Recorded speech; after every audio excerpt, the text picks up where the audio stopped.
this. So there's conflict. There's going to be another class where we have some of the elders come in and deacons and such talk about what it's like serving as a deacon, and then we'll also have a separate thing for the girls that night. But tonight we're going to talk about conflict. So what are some things that you guys think would cause conflict in the church at any given time? Different interpretations of things. Okay.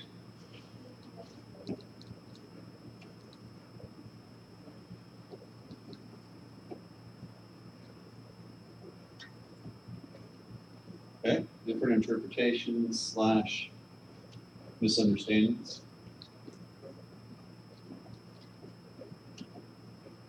What else? Maybe when you're getting a new preacher, maybe that can cause some conflicts. Yeah, that can. I've seen that happen.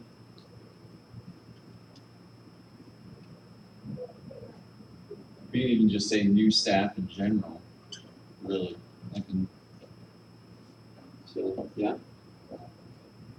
What else? What are some other things that might cause conflict in a church?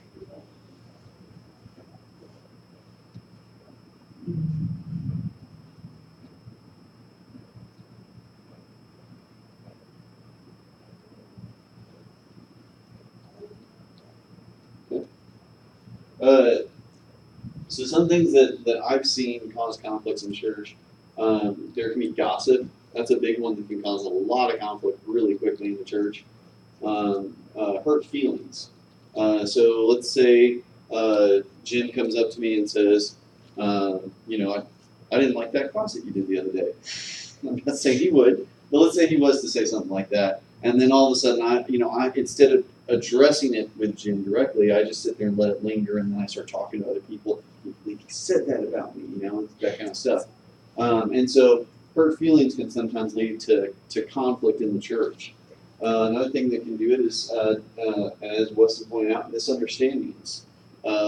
Somebody might say one thing, not mean anything at all by it, and then all of a sudden somebody else gets it really all worked up and built up in their mind as this other thing, and it becomes a huge conflict later on in the church. And not following the leadership is another big one. We go through a process, and how do we select new elders? We just went through this not too long ago, so how do we go through that process?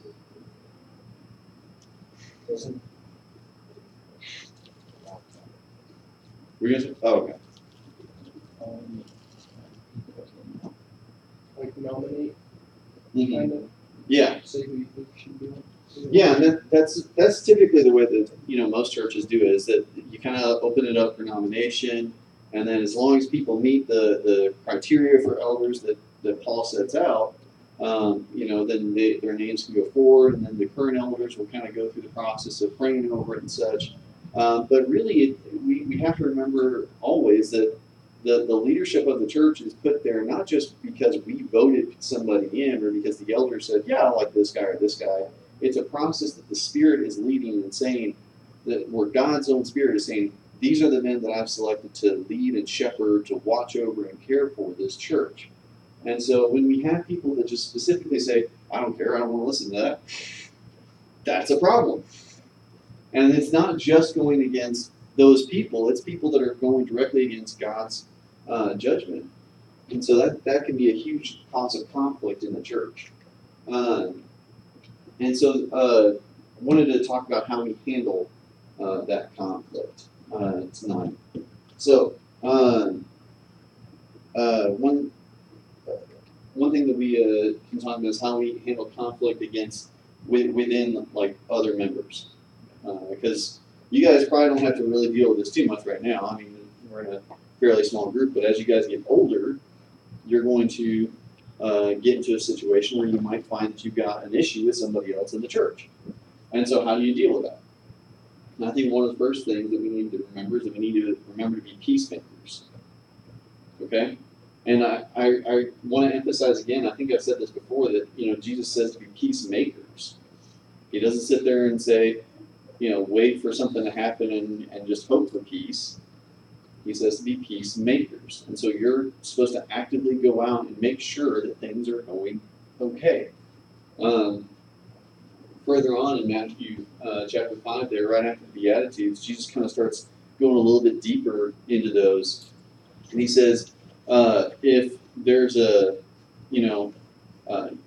it's not, he talks about murder. And he says that, people have said that, don't murder. And Jesus says, I'm telling you, don't even, call somebody else a fool. And he takes it to the extent that if somebody has something against you, you're to go and address it with them. And so it goes beyond just, if I've got an issue with Kobe, then I'm supposed to go to Kobe. It's if I know that Kobe has an issue with me, I'm going to go and address it with him directly and say, I know that we didn't see eye to eye on this. Let's get on the same page. Or if we, at the very least, let's agree to disagree and move on as brothers. Okay? Another thing we need to do is we need to make sure we confront it. Okay? What are the steps that Jesus lays out in Matthew 18? He says, go to them. Mm-hmm. And then go, bring the people, right? Yep. And then you go before the church. Yeah, exactly. And so, take it before your brother one-on-one, bring another if they still don't listen, and then take it before the church. Okay?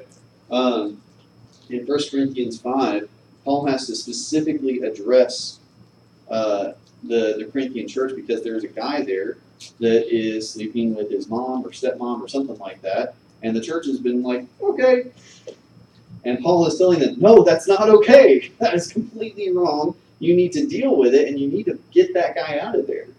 And so this idea of excommunication or disfellowshipping somebody is something that, the church hasn't liked to do for a long time, and yet we need to remember that this is something that if you don't deal with conflict, if you don't deal with somebody that is doing something wrong in the church, it's just going to get worse. And Paul specifically says to do this because it pushes that person out of the community and makes them realize how serious this sin is. Plus, it has an effect on the rest of the community.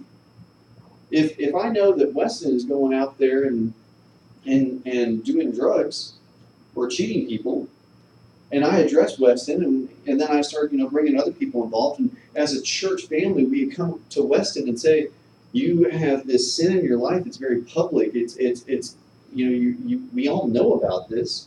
The community knows about this. You need to stop it. And if Weston says, no, I don't care, I'm still going to do it, then by saying, Weston, you can't come here again until you repent, it shows the community just how serious we are about that. And so it's really important that we make sure we do it in the right circumstances and in the right way, but that it's something that is done when necessary. We also need to make sure that we're practicing mercy when we do this. It's really easy to sit there and get involved in talking to somebody about their sin. If I know that Kobe's out there gambling on the weekends, it's really easy for me to sit there and just get, how dare you? I can't believe you do that or whatever, But if I remember, like the story from the unmerciful servant, just how much I've been forgiven, I'm going to approach that conversation a different way.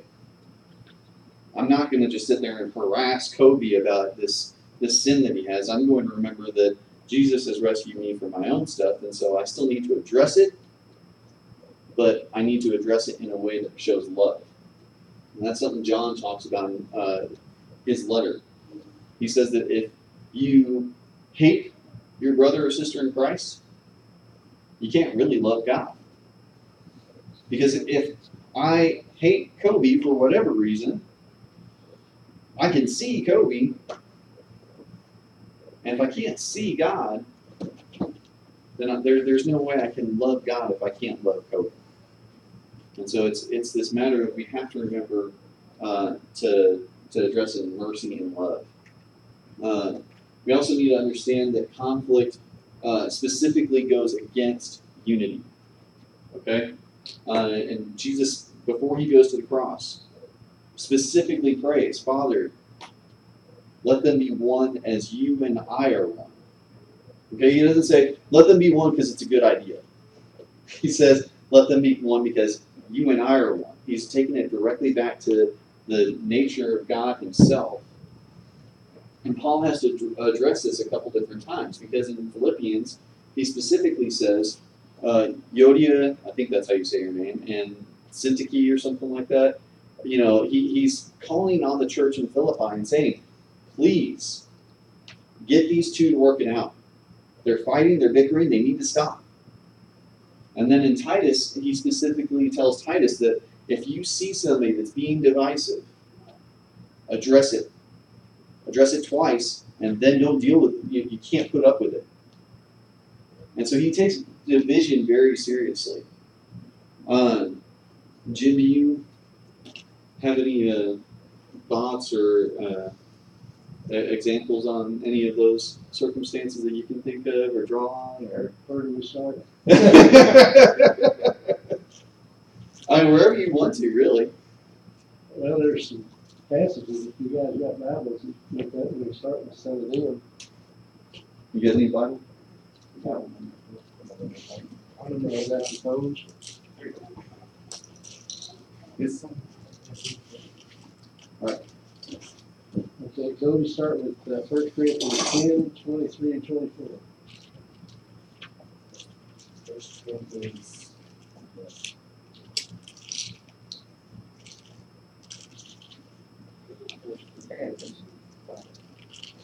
So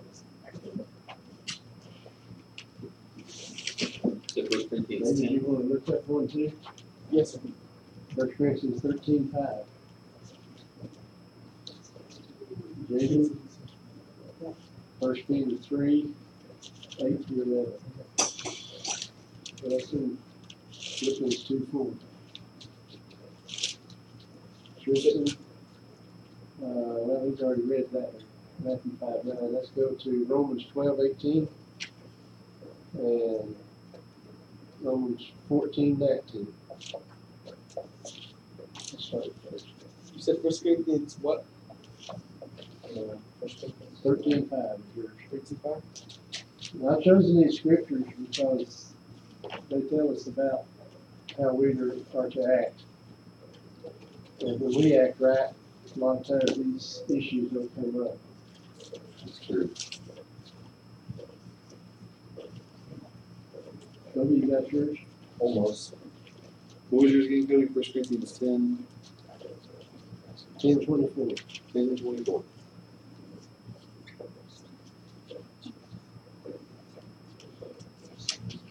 First Corinthians 10. Yep. That's the shortest one. And do not grumble as some of them did and were killed by the destroying angel. These things happened to them as examples and were written down as warnings for us, in whom the fulfillment of the ages has come. So, if you think you are standing firm, be careful that you do not fall. The temptation has seized you, except what is common to man. And God is faithful; He will not let you be tempted beyond what you can bear. But when you are tempted, He will also provide a way so that you can stand up underneath it. Okay. That really wasn't the one that I chose, but you come up with a good one there. Don't grumble. Don't grumble. That's a lot of problems. Remember when Moses was leading the Israelites out of Egypt? All that grumbling, you know what that led to? Eventually God got upset and said, no, you're not going in the land, you're going to wander around the wilderness. The one that I have written down here says, all things are lawful, but not all things are profitable. All things are lawful, but not all things, uses the word edified, in other words, builds us up. And that, here's the kicker, that no one seek his own good, but that of his neighbor. That no one seek his own good, but that of his neighbor. That's something to live by. Okay, there we go. 1 Corinthians 13:5. Does it start with it is? Let me get there. Not me. Love does not act understanding. Love is patient, love is kind. Yeah, It does not envy, it does not boast, it is not proud. It is not rude, it is not self-seeking. It is not easily angered. It keeps no record of wrongs. Love does not delight in evil, but rejoices with the truth. It always protects, always trusts, always hopes, and always preserves. okay. That whole passage right there is foundational. What love does. When we love someone, we don't want to fight with them. We want to do what's best for them. It says it does not seek its own, but it's not my will.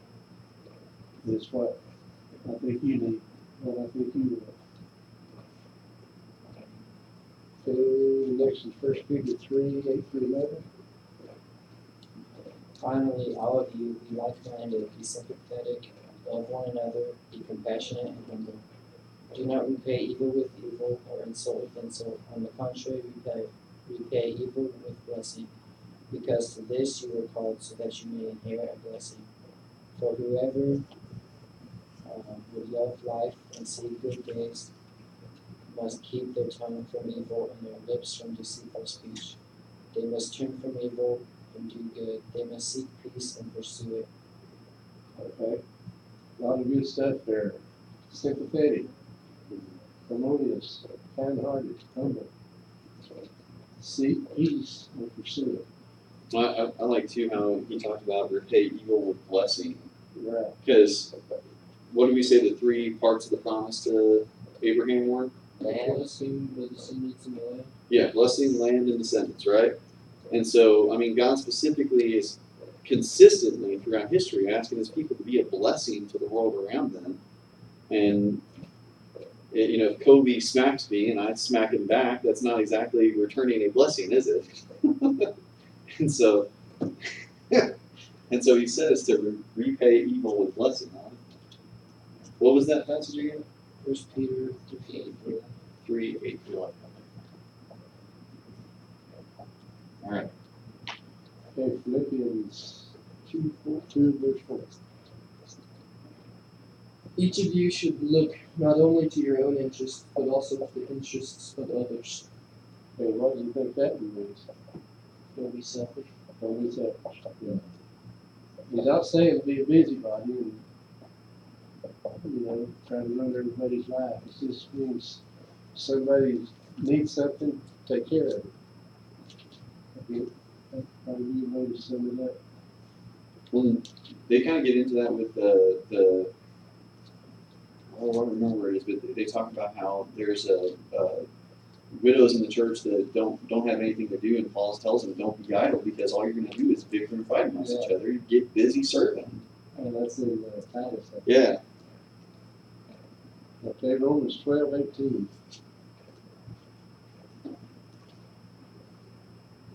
If it is possible, as far as it depends on you, live in peace with everyone.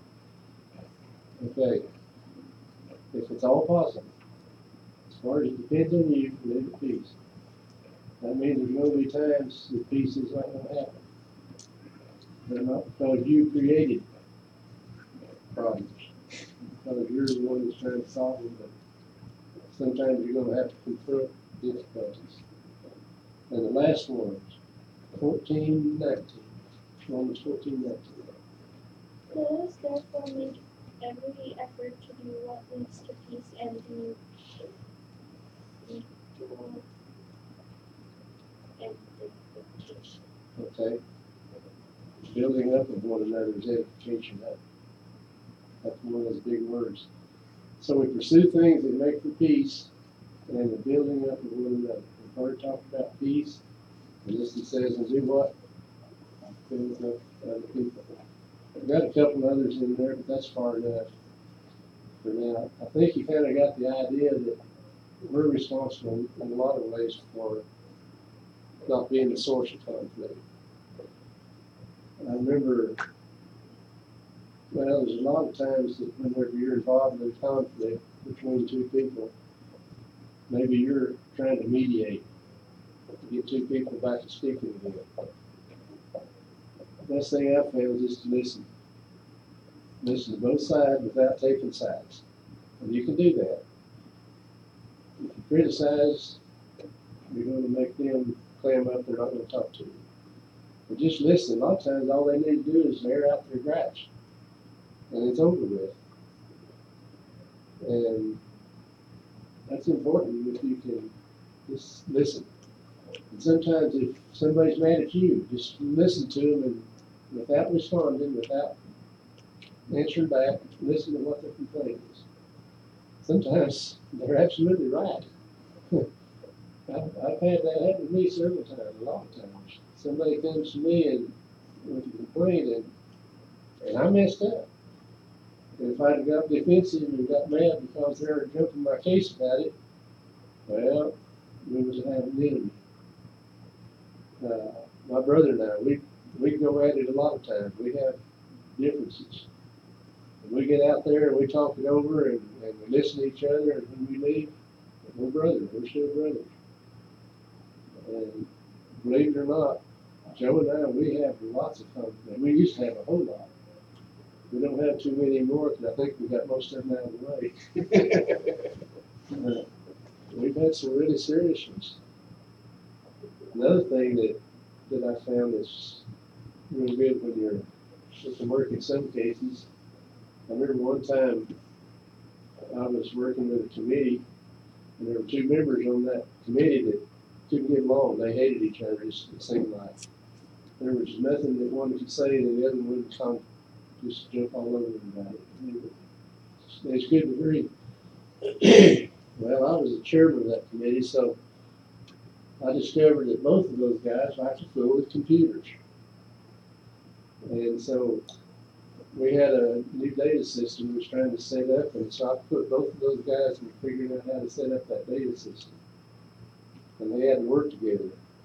And within a couple of weeks, they were talking to each other. They were communicating.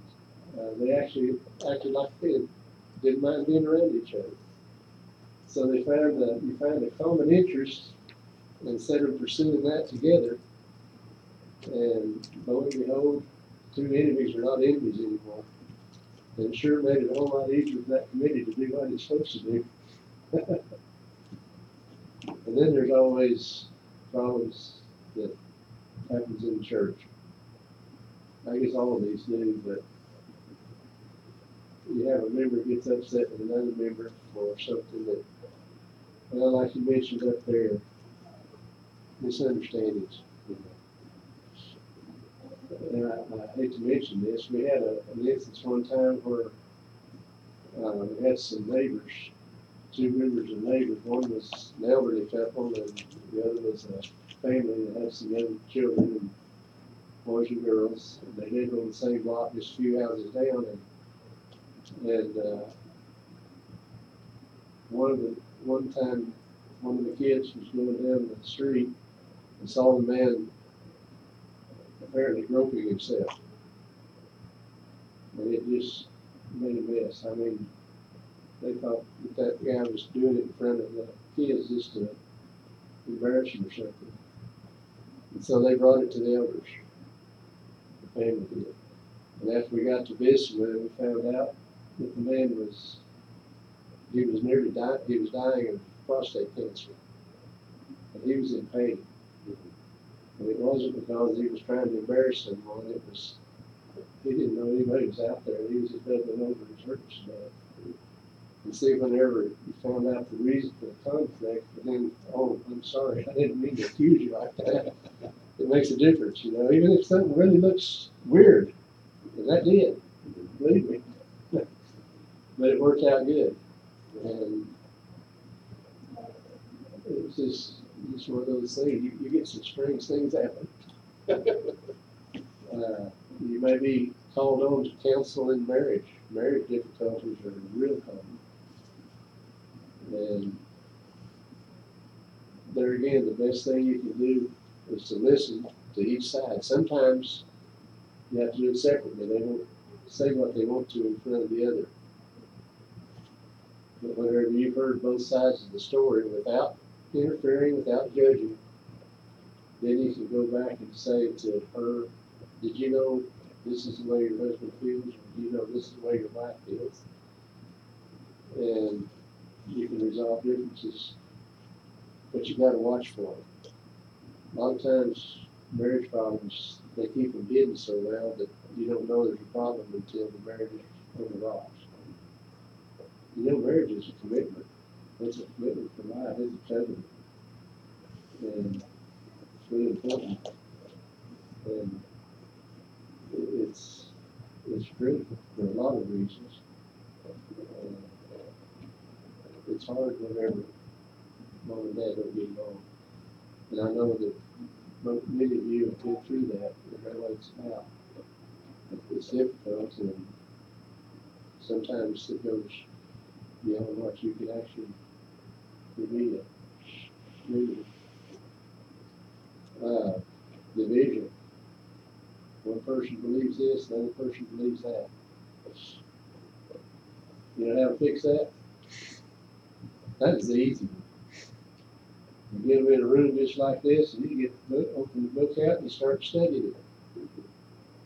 And that's really the easiest one to work with, because we have different interpretations. But you know what? When it's an interpretation, that's all it is. And if we want someone else, we're trying to demand that somebody interpret it just the way we are, then we're out of line. Now, there are things that are not open to interpretation. They're spelled out right there in the book. Some things that interpretation. What are some things that you've heard about in your church or in this church or around town that your friends that are different, that people fuss about? After an interpretation of the Bible, like there's like the scripture says, like those who call on the name of the Lord will be saved, and they use that to say that you don't need to be baptized to be saved. Okay, you just call it. That's an interpretation, and that's one you can sit down and you can read and you can study. You won't always convince them, but they'll know the reason why you believe what you do, and you'll know why they believe what they do. And God will put it in their hearts to change if they're willing to listen. But there are things like that, and then there's some things that don't make much difference. Can you think of something like that? Color the carpet. Yeah. Color the carpet, or even the hand carpet. Right.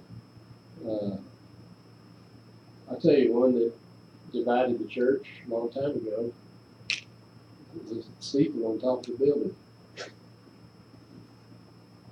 Is that something you should get upset about, whether you have one or not? Does it make a difference? Is there anything in there about it?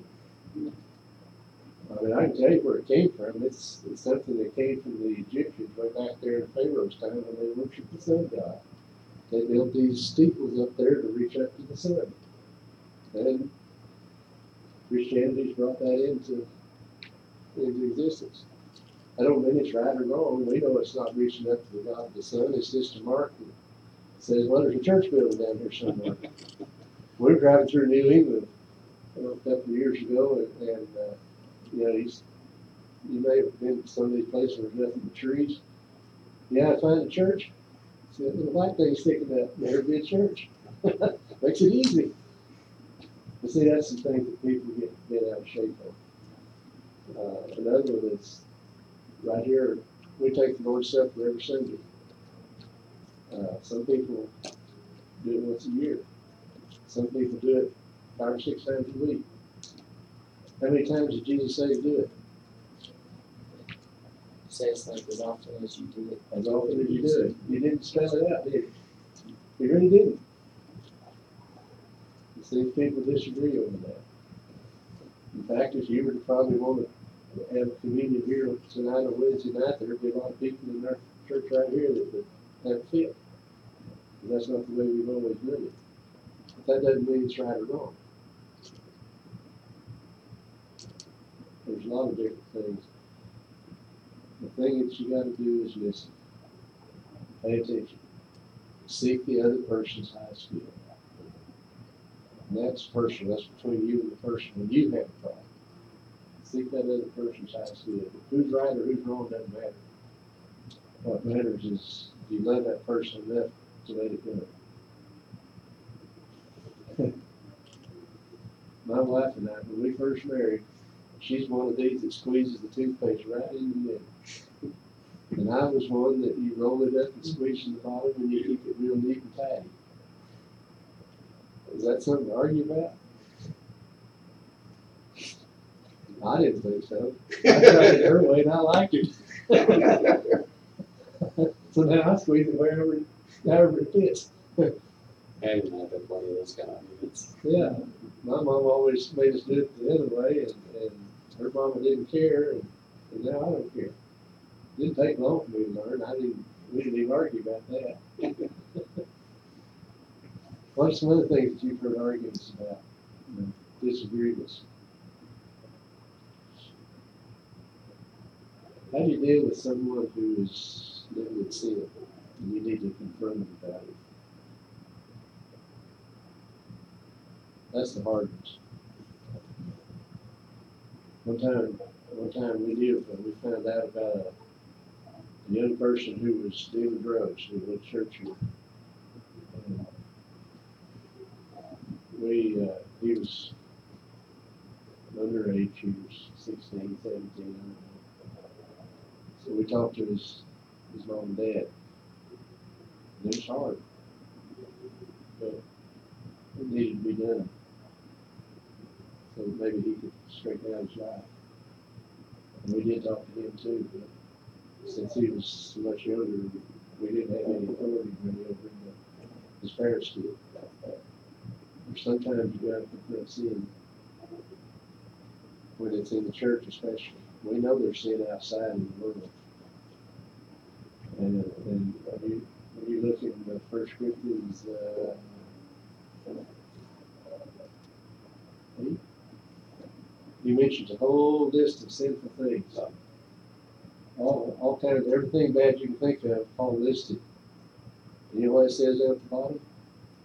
And such were some of you, that you were cleansed, you were washed, you were made holy by the blood of Jesus. So see, there's a lot of things out in the world we can't change. And we can tell them what Jesus wants us to do, but he can change it. And I know a lot of people who turn their lives around because of that. Boy, do we ever. Well, I think that brings up a good point though about discipline and just not just looking at it as something of, something bad, but but church discipline is an act of love and grace. So that's kind of how God uses it. You ever heard of tough love? What's tough love mean? Have to love him. Could be. There's more down to that. Hard to get along. Not get along, yeah. What's tough love? Means you love him, but you gotta be mean to him sometimes. Exactly. That's discipline. How many of you ever got a licking from your mom or dad? Yeah, we have. Did you like it? I never did. What did it do?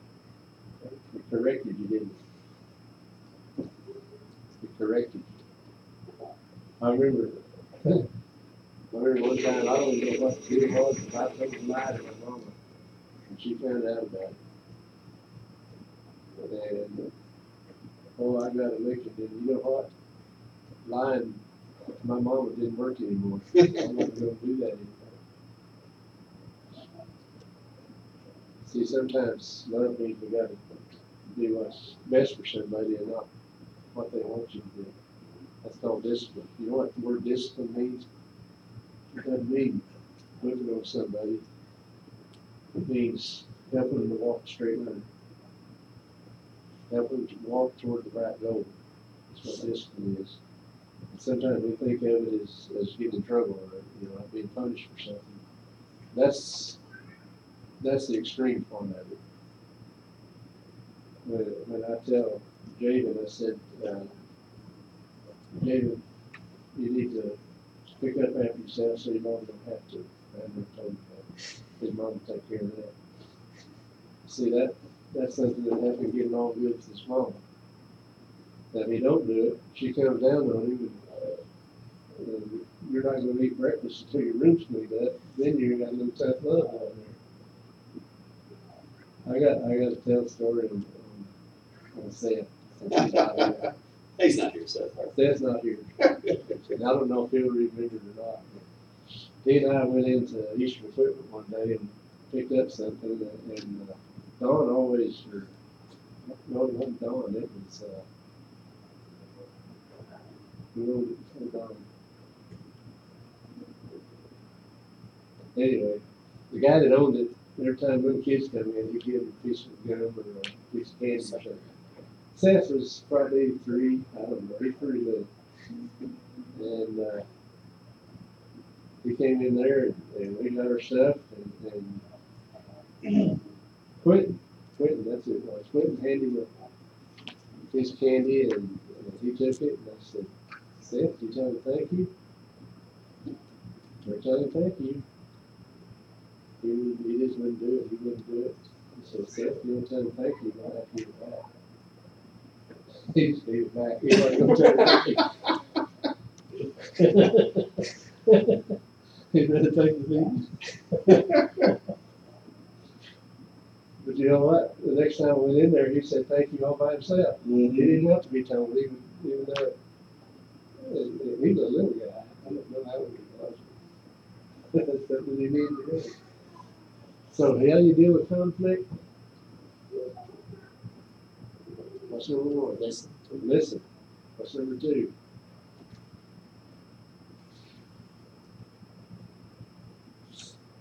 Study with them. Okay, study with him. Third, what's another one? You read 1 Corinthians 13:5. What does it say? Love them. Love them. Seek their highest good. Be a peacemaker. Find a common interest. These are just some things you can learn and help. It'll help you get more. And I don't mean just in the church, I mean this works anywhere. Amen. Well, the only other thing that I want to point out, again, because I wanted to, the whole idea of this is to kind of get you guys ready for stuff that's going to happen later on in the church. And so the only other thing I want to point out here is handling conflict. If for some reason a conflict occurs with an elder. And so it's important to know that Paul does address this with Timothy, but he's very stern about it. He says, don't even entertain an accusation against an elder unless it's brought by 2 or 3 witnesses.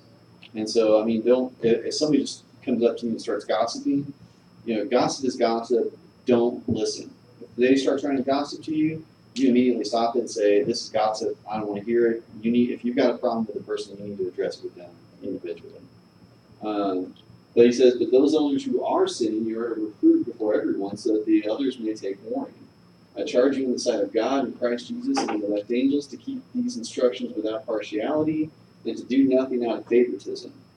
So you might be good buddies with an elder down the road. And you might find out from 3 or 4 different people coming to you and saying, hey, this is an issue.